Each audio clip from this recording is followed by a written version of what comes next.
Mais pour un homme, en théorie, en tant que président de la République, tu as le droit de porter 2 bijoux et 2 bijoux seulement, ton alliance et ta montre. Point barre. Ah ouais.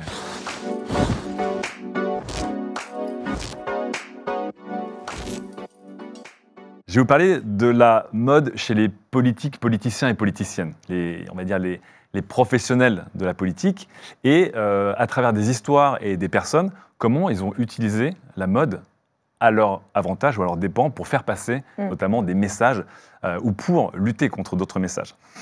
Évidemment, pour mener, pour inspirer, pour diriger, pour intimider, pour détruire, la mode et la politique sont littéralement liées d'un point de vue de l'étymologie des termes, parce qu'on va parler du terme candidat.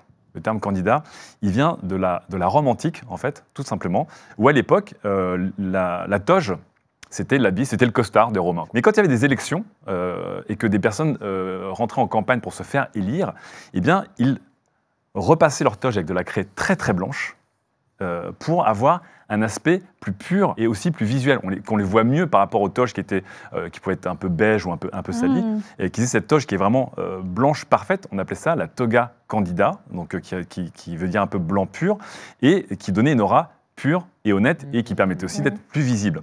Et évidemment, la toga candida a donné le terme candidati et le terme candidat. On va quitter Rome, on va aller en France. La mode a été un sujet politique très vite, et Louis XIV notamment est connu et reconnu pour être le président, enfin le roi, pardon, de la mode, puisque je ne savais pas, mais à l'époque, l'Espagne, c'était la capitale mondiale de la mode. Et la France a dit, on va leur reprendre ça. Et Louis XIV, qui était un fan de mode, avait aussi compris très tôt la puissance et le soft power autour de la mode, et avait décidé que la France serait la capitale de la mode. Il avait mis en place des lois, il avait mis en place des mises en avant de l'industrie de la mode. La France, c'est la mode, et la politique, c'était quelque chose de très important. Et puis, évidemment, on a une tradition française d'hommes politiques français assez bien fringués. Évidemment, Jacot, ce cher Jacques Chirac, qui a souvent été élu comme un des hommes politiques les plus stylés de l'histoire, toutes catégories confondues. Mais ce n'est pas le cas de tout le monde. On a vu aussi des dirigeants qui, pour raconter qu'ils n'étaient pas intéressés par le pouvoir, se fringuaient très très mal. Je vous montre ici le roi Ramad X, qui se baladait ici dans un supermarché allemand, héritier du trône en Thaïlande, qui détestait le pouvoir, homme débonnaire, partouzard, meurtrier aussi au passage accessoirement, et qui ouvertement en fait se baladait dans des tenues pas possibles pour raconter un peu que le pouvoir ne l'intéressait pas, et dont il a hérité. C'est le roi le plus détesté en Thaïlande. Il est au pouvoir depuis 2020, et autant dire, son papa c'était le chouchou, lui c'était pas le cas. La mode, c'est aussi des fois l'absence de vêtements chez les politiques aussi, pour montrer des messages. Poutine, qui a aimé beaucoup se montrer de manière torse nu, ou avec des kimonos, mais évidemment on a cette photo légendaire, on dirait que c'est de l'intelligence artificielle, mais non, c'est bien Vladimir Poutine, sur une photo évidemment prise sur le vif, il n'était pas prêt, qui se baladait. Cet aspect un peu macho masculin qu'on a retrouvé aussi chez pas mal de dirigeants d'Europe de l'Est. Je vais vous montrer ici Ramzan Kadyrov, qui est le président assez autoritaire de la Tchétchénie, qui lui s'affiche très souvent en jogging. Et parce qu'il prône bien, un pays en bonne santé, très sportif et aussi assez viril, on ne va pas le mentir. Il se montre beaucoup avec les stars de la MMA, il y a beaucoup de combattants tchétchènes en MMA qui sont très très connus. Et le langage ici de Ramzan Kadyrov, c'est vraiment à la fois homme du peuple et homme un peu viril, c'est de se montrer lui carrément en jogging. On peut rester évidemment dans une forme de virilisme et de nudité avec Manu, évidemment. Manu qui est aussi pris sur le vif. Oh, il a montré son petit buisson à lui, voilà. Il n'était pas prêt pour cette photo, mais bon, il l'a quand même publiée. Évidemment, une photo qui a fait le tour du monde et qui a créé beaucoup d'émoi, on va dire, variés, pas forcément positifs, sur la manière dont Emmanuel Macron aime aussi se montrer de manière souvent assez déshabillée, faussement casual. Évidemment, cette photo est une des plus connues. Mais bon, Macron, c'est aussi la tradition française des costards très très bien portés et aussi très très bien emmenés. Parce que je vous rappelle qu'il y a eu quelques jours un scandale, parce que Emmanuel Macron faisait voyager apparemment ses costards en classe affaires dans certains vols. Le costard, on aurait pu faire un chapitre entier sur le costard. Mais on va aller vite. Je voulais vous parler d'un homme politique américain qui, lui, a mal porté le costard, très mal. Il s'appelle John Fetterman. C'est un élu démocrate qui s'est fait connaître comme un homme proche du peuple, et on le voit ici. Il était toujours globalement en short, en hoodie Carhartt et en grosse basket.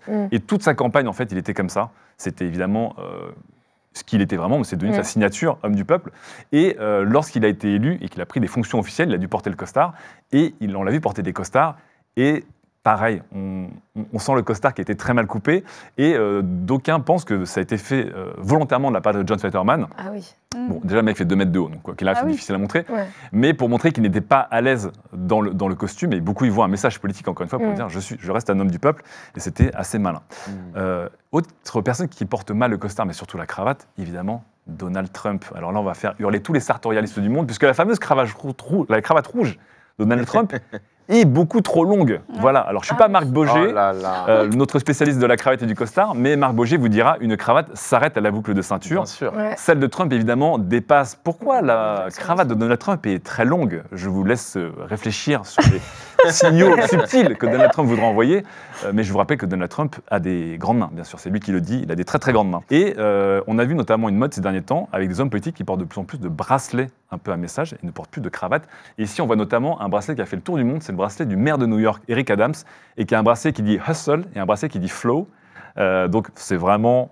Il se la pète grave, ça fait très presque rappeur, mais il les montre ostensiblement dans ses déplacements. Et évidemment, si on parle de bracelet, on va parler de montre, bien sûr. La montre qui a toujours été un game. Et pour un exemple que je voudrais garder, c'était évidemment la Rolex de Nicolas Sarkozy. Nicolas Sarkozy qui a longtemps porté la Rolex. Et c'est quelque chose qui a été très mal vu par Rolex eux-mêmes. Le magazine Capital avait interrogé la marque Rolex, qui était assez outré de la manière dont Nicolas Sarkozy portait la Rolex, notamment dans son débat du second tour contre Ségolène Royal, puisqu'apparemment, alors je ne m'y connais pas en montre, mais il portait la Rolex un peu relâchée comme une gourmette, donc elle pendait un peu. Oui. Et chez Rolex, on ne porte les montres ajustées au poignet, on ne les laisse pas pendouiller comme ça, donc pour eux, Nicolas Sarkozy, c'était un peu un beauf, quoi. J'ai cherché qui étaient les politiques, hommes et femmes, qui portaient des fausses lunettes, c'est une énorme omerta. Voilà. On sait que beaucoup de gens portent des fausses lunettes, pour se donner un air, mais on ne sait pas qui. Marine Le Pen. Donc Marine Le Pen qui aujourd'hui ne porte pas de lunettes, on est d'accord. Alors est-ce qu'elle porte des lentilles ou pas? Ça personne ne sait, mais ce qui est sûr c'est qu'elle ne porte pas de lunettes et elle n'en a jamais porté. Marine Le Pen a porté des lunettes pendant 1 an, enfin une saison politique, de septembre 2017 à juin 2018, c'est-à-dire juste après son premier débat raté contre Emmanuel Macron. C'est-à-dire qu'elle fait son premier débat raté contre Emmanuel Macron, elle se prend la tôle de sa vie, elle-même dira qu'elle n'a pas été bonne, etc. Son ethos, son image de compétence est très sérieusement écornée. Et en septembre, quand elle fait sa rentrée politique en interview, bizarrement, étonnamment, dans l'été, des lunettes lui ont poussé sur le nez. Et elle a fait une saison entière avec des lunettes en permanence. Et puis au bout d'une saison, en juin, elle estimait qu'elle avait reconquis une forme d'image et elle les abandonne à partir de là. Et depuis, elle ne les a plus jamais remises. Vous avez bien remarqué que depuis tout à l'heure, je vous montre que des hommes dans cette chronique. On veut des femmes. Oui. On va en parler, mais je voulais... Au début, je mêlais des hommes et des femmes. En fait, il y a un truc qui revient chez les femmes. Évidemment, c'est le contrôle de leur corps et le contrôle de leur look. Donc je voulais avoir une partie de la chronique un peu dédiée à elles. Et je cite Françoise Giroud, qui explique que les hommes ne supportent pas l'arrivée des femmes dans les sphères politiques ces dernières années, et surtout les femmes qui étaient femmes, que les hommes considéraient comme désirables dans leur domaine, qui étaient gardés. Et pendant longtemps, en fait, les femmes qui sont arrivées au pouvoir, notamment en Occident, eh bien, on les a forcées à brider, à euphémiser leur féminité, en fait. Et on le voit ici notamment avec le look d'Angela Merkel, qui a été une dirigeante majeure de ces dernières années, qui a un look très, très androgyne et dont le look a été extrêmement commenté et décrié. C'était évidemment jamais assez bien. Mais je vais revenir avec une petite histoire, enfin, un ensemble d'histoires en France, qui commence en 1974, avec Michèle Alliot-Marie, donc célèbre femme politique de droite, qui à l'époque est élue et qui arrive pour la première fois à l'Assemblée. On a un petit reportage qu'on a été trouvé sur la chaîne parlementaire qui parle de mode et de politique, d'ailleurs ça s'appelle « L'habit ne fait pas la politique ».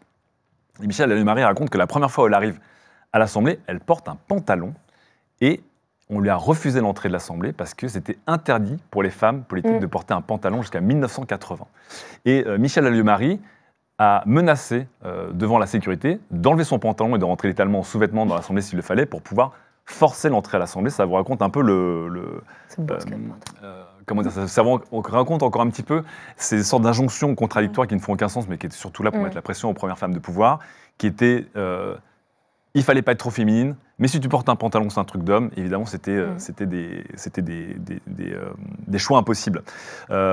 Et cette histoire de pantalon et de pression faite à une femme de pouvoir, on la retrouve un peu plus tard, en 2012, puisque là on voit Michèle Alliot-Marie, mais en 2012, qui voit-on? Cécile Duflot, donc, une élue du Parti socialiste, qui arrive, et qui est au gouvernement de François Hollande, qui arrive en Conseil des ministres pour la première fois, et elle porte un jean. sacrilège, débat sans fin sur cette gauche trop relaxe, sur cette femme qui n'est pas assez sérieuse pour la fonction qui lui a été donnée, etc. Débat sans fin sur le jean de Cécile Duflot. Et là, on se dit, bon, bah, on est au sommet du rien, mais on est au sommet, on va dire, du mode gate pour une femme de pouvoir. Et non, puisque quelques jours plus tard, parce qu'elle était critiquée pour avoir porté un jean à pantalon, Cécile Duflot arrive à l'Assemblée avec une robe à 59,90 € qui s'appelle désormais la robe. Et on en a même fait littéralement, et qu'elle porte aujourd'hui, on en a fait un reportage, puisque à l'époque, eh bien, elle arrive, elle prend le micro à l'Assemblée, et qu'est-ce qui se passe? Venant de l'hémisphère droite de l'Assemblée, des sifflets, des petits cris de loup, etc., des remarques de type « enlève ton bouton », elle a du mal à parler, des Patrick Balkany qui vont la critiquer, etc., parce qu'elle porte une robe trop féminine. Donc, selon certaines personnes à l'époque de l'UMP, ça montre trop ses formes, c'est pas décent dans l'Assemblée. Patrick Balkany, qui plus tard, évidemment, s'excusera et qui explique qu'en fait, il voulait bien sûr encourager Cécile Duflot, mais qu'il était un peu étonné de la voir passer d'un jean à une robe, et c'était tout. Ça avait fait évidemment un immense scandale, ça avait raconté le sexisme ambiant à l'époque, et qui aujourd'hui, eh bien, j'ai envie de dire, pour terminer sur une note, on va dire un peu plus joyeuse en France, a un peu changé, puisque ici, on voit Marie-Charlotte Guérin, qui est une des députées les plus jeunes de France, a demandé à Cécile Duflot de lui prêter sa robe, et elle porte exactement la robe de l'époque, 10 ans plus tard, comme un symbole. Et évidemment, elle n'a pas été sifflée à l'Assemblée, mais c'était évidemment très très commenté, on va dire une reprise de pouvoir, une reprise de symbole. Mais je finirai avec notamment les femmes politiques aux États-Unis qui portent un message assez progressiste sur leur look, notamment avec un message, on va dire, un peu plus optimiste que ce que je vous ai raconté là. On va commencer avec Kamala Harris, qui est la vice-présidente des États-Unis et qui a fait toute sa campagne, mais aussi beaucoup de ses apparitions officielles en Converse, pour montrer que c'était aussi une femme moderne, qu'elle avait des chaussures qui étaient unisexes et que c'était pas un problème. On la voit aussi ici lors de l'investiture de Joe Biden, et vous allez voir qu'elle porte un violet extrêmement fort, de la même manière que Michelle Obama, qui était aussi là, et Hillary Clinton, les autres femmes fortes du camp démocrate, portaient toutes du violet. Pourquoi? Parce que c'était la couleur des suffragettes. Donc je vous rappelle que les suffragettes, c'était ces femmes qui se sont battues littéralement pour obtenir le droit de vote il y a quelques décennies de ça, c'était il n'y a pas si longtemps, hein, c'était à la fin du 19e siècle, qui ont été jusqu'à même plastiquer des bâtiments, donc c'était des féministes très radicales, et dont le violet était leur couleur, et on voit ici que, on fait des raccords et on fait des métaphores chez les femmes politiques en ce moment, beaucoup plus voyantes que chez les hommes, où les hommes s'affichent moins avec ce genre de signes qui peuvent faire un clin d'œil à certaines causes. Une femme politique qui maîtrise très bien la mode, Alexandra Ocasio-Cortez, bien sûr, qui représente la nouvelle garde chez les démocrates, même c'est une radicale chez les démocrates, et qui a expliqué, elle a des stories très bien documentées sur son Instagram, où elle explique justement le langage de la mode, le langage du pouvoir, donc comment elle se fringue, comment elle doit se fringuer selon les occasions, selon les voyages. Elle sait qu'elle est scrutée de partout, elle sait qu'elle est aussi extrêmement critiquée par le camp adverse, mais évidemment, je voulais garder cette fameuse robe, la robe Tax the Rich qu'elle a portée lors du Met Gala, qui, justement, est le rendez-vous des costumes les plus fous et des moyens les plus fous mis en œuvre. Ici, c'était avec une créatrice américaine qui lui avait fait cette robe, et on voit qu'elle prend une grande liberté, encore une fois, entre la mode et le message politique qu'elle porte. Je vais finir avec Jean Ruth Bader, qui était une juge de la Cour suprême américaine, qui est décédée il y a quelques années, et qui était extrêmement connue. Donc là, vous la voyez ici, elle est rentrée en 1993, je crois. Donc la Cour suprême, c'est quelque chose qui est très spécial. C'est pas une femme politique exactement, mais la Cour suprême est un sujet très politique aux États-Unis, puisque c'est le président qui nomme les 9 membres. Et évidemment, si le président est démocrate ou républicain, il peut faire basculer la Cour suprême dans des décisions importantes.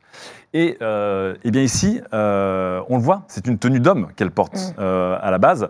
Donc Ruth Bader Jean, et avec le temps, eh bien, elle a commencé à poser des colliers.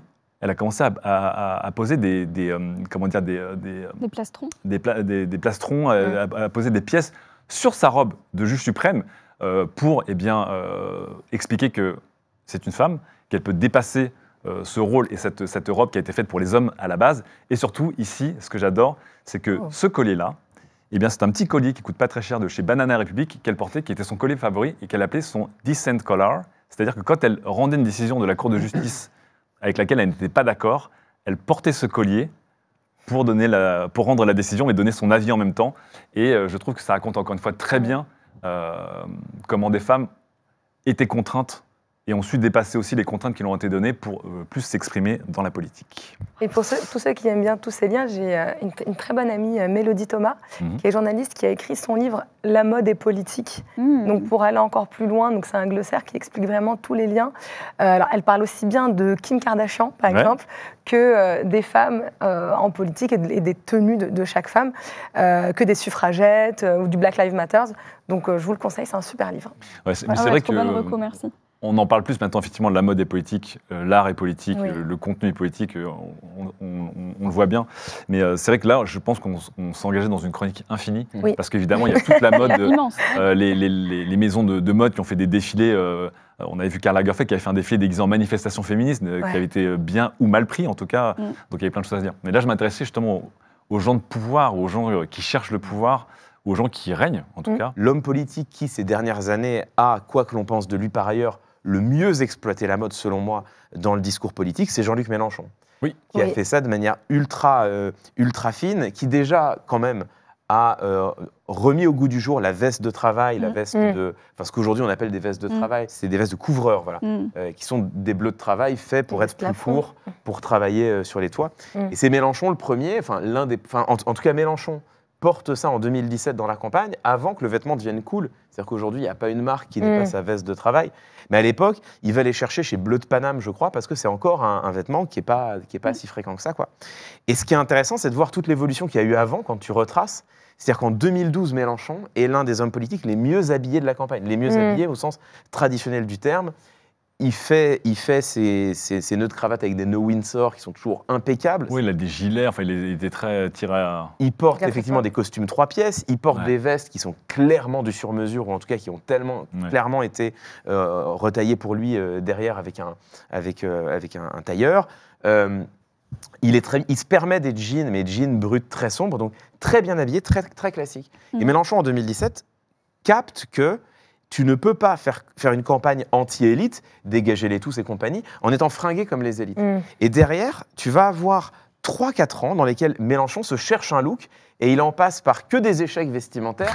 Il a tenté la veste à col Mao, ce qui évidemment... Quelqu'un a dit dans le chat la veste à col Mao de Mélenchon, qui est resté mémorable. Lui donnait l'air d'un dictateur chinois, tu vois. Donc forcément, il s'est rendu compte que peut-être c'était pas la bonne direction. Il a tenté... Alors là, c'est un don absolu. Il a tenté la veste en cuir noir brillant à revers, qui portait boutonné comme une veste de costume.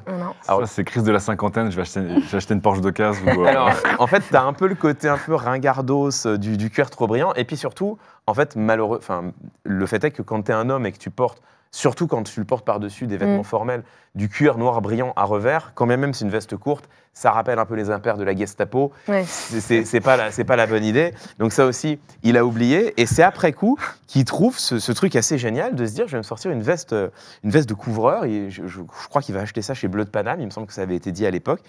Et ça, c'est l'équilibre parfait. C'est-à-dire que c'est une veste. Il peut la porter par-dessus chemise cravate, éventuellement chemise détachée, enfin avec un bouton détaché sans cravate. Mais ça reste formel, populaire, mais formel. C'est quand même une veste, mais c'est pas une veste de costume. C'était hyper fin, c'était ultra malin, quoi. Et deuxième coup de génie. Donc ça, derrière, pendant 5 ans, il était député, il a navigué entre la veste de couvreur, la veste de costume, bon. Et deuxième idée de génie, quand Mélenchon dit « je veux me faire élire Premier ministre », et là, tout d'un coup, Mélenchon se pointe avec un costume gris clair. Il n'a jamais mis de costume gris clair avant, il ne mettra jamais de costume gris clair après, et c'était vraiment une manière subtile de dire je ne suis plus candidat à la présidentielle, je ne mets plus mon costume anthracite ou bleu fluo, je mets mon costume gris. Et tu avais vraiment ce truc de, comme Gandalf le gris qui devient Gandalf le blanc, tu vois, c'était Mélenchon le sombre qui devient Mélenchon le gris, avec génial. Ce truc de... Ça lui donnait en plus un air un peu de vieux papy sympathique et débonnaire, enfin, c'était hyper malin, quoi.